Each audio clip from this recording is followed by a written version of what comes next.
எல்லோருக்கும் ஹாப்பி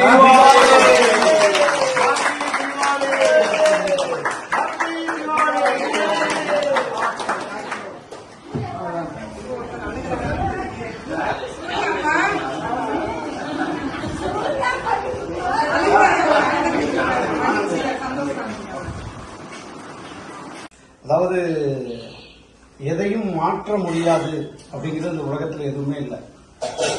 மாற்ற முடியாது அப்படின்னு ஒருத்தவங்க சொல்றான்னு சொன்னா அது செல்லாத நோட்டை கையில் வச்சிருக்காங்க அர்த்தம். அவன் தான் மாற்ற முடியாது. ஆனால் அந்த மாறுதலை உள்ளாக்குவதற்குரிய அளவுக்கு அடாப்ட் ஆகிக்கணும்னு சொல்லுங்க, வாழ்க்கை இனிமையா இருக்கும். அதை தான் நீங்க செஞ்சிருக்கீங்க. ரெண்டாவது, ரொம்ப பாசமா இருந்திருக்கீங்க. ரொம்ப பாசமா இருக்கும் பிள்ளைகள்ல. மழைக்காக ஏங்கியது பூச்செடி. மழை வரணும்னு சொல்லிட்டு பூச்செடி ஏங்கும். ஆனால் அப்படி ஏங்கிய பூச்செடியை வெள்ளம் உயிரோடு அடித்துக் கொண்டு அதுதான் உங்களுக்கு நடந்திருக்கு. இரண்டாவது, குழந்தை பிறக்கும் போது வலிக்கலாம், வலிக்க அழலாம். ஆனால் பிள்ளைகளால் இழந்து அழக்கூடிய நிலை வரக்கூடாது. அந்த நிலை வரக்கூடாது, வந்துவிட்டது. ஆனால் அதை மாற்றி அமைக்கக்கூடிய நிலைதான் எங்களை போன்றவர்கள் செய்து கொண்டிருக்கிறோம். இரண்டாவது, கிடைப்பதற்கும் நிலைப்பதற்கும் ஒரே ஒரு வித்தியாசம்தான். கிடைப்பதற்கும் நிலைப்பதற்கும் ஒரே ஒரு வித்தியாசம்தான்.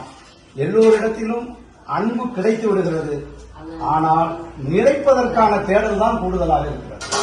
அதைத்தான் தேடிக்கொண்டு நாங்களும் இருக்கிறோம், நீங்களும் இருக்கிறோம். இருவரும் ஒன்றாக சேர்ந்த போது அன்பு இணைந்து கொள்கிறது. இந்த தீபாவளி நன்னாளில் உங்களை சந்தித்து இந்த புத்தாடைகளை வழங்குவதற்காக, அதான் எல்லா புத்தாடையுமே மிகச்சிறந்த புத்தாடைகள், அதை வழங்குவதற்கு இங்கே வந்திருக்கிறோம். ரெண்டாவது, அதிகாலையிலேயே நான் எந்திரிச்சு கூத்தாண்டூர்ல இருந்து புறப்பட்டு வர்றேன். காரில் இருக்கிறேன். என்னுடைய மகள் வந்து கேட்கிறாங்க, உண்மையான சம்பவம். மகள் வந்து கேட்கிறாங்க, எங்க உங்களுக்கு ரெண்டு காலையிலே கிளம்பிட்டீங்கன்னு. பட்டுக்கோட்டைக்கு போறேன், முதியோர் இல்லத்துக்கு அப்படின்னு.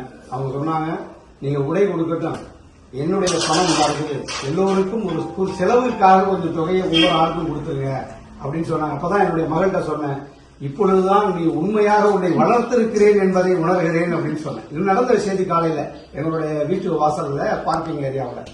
ஏன்னா மற்றவர்களுக்கு உதவணும் அப்படின்னு சொல்லிட்டு நினைக்கும் பொழுது யாரெல்லாம் இணைகிறார்களோ அவர்களெல்லாம் சிறந்தவர்கள். அதனால்தான் இவர்கள் எல்லாம் சிறந்த நிலையில் இருக்கிறார்கள்.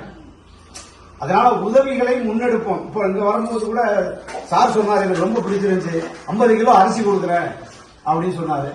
மேடம் சொன்னாங்க, கொடுங்க, என்ன அரிசி வேணும்னு கேட்கிறாரு. கல்ச்சர் வேணும் அப்படின்னு சொன்னாங்க. அப்படின்னா பொன்னியம் வாங்கிக்கிறங்க அப்படின்னு சொன்னாங்க. இப்ப நான் கூட சொன்னேன், கல்ச்சர் வேணாம்னு சொல்றது வேற ஒண்ணும் இல்ல, தமிழனுடைய கல்ச்சர் வந்து அம்மா அப்பாவை பார்த்து வளர்க்கிறது. அந்த கல்ச்சரை தொலைத்து விட்ட காரணத்தால் அவர்கள் கல்ச்சர் வேணாம்னு சொல்றாங்க, பொன்னியம் அப்படின்னு சொல்றாங்க அப்படின்னு சொன்னாங்க. ரொம்ப நன்றி.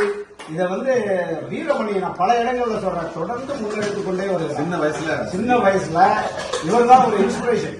பெரிய தொழிலதிபர்லாம் கிடையாது அவர்.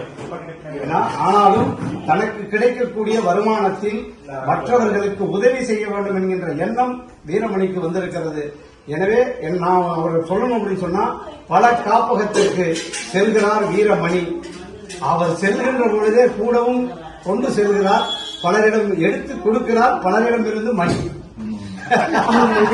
அதுதான் உண்மை. அதை இரண்டே வரை, இங்கு வந்ததில் பெரும் மகிழ்வு, அதைவிட மகிழ்வு கொள்கிறேன் உங்களோடு கொள்வதில் உறவு.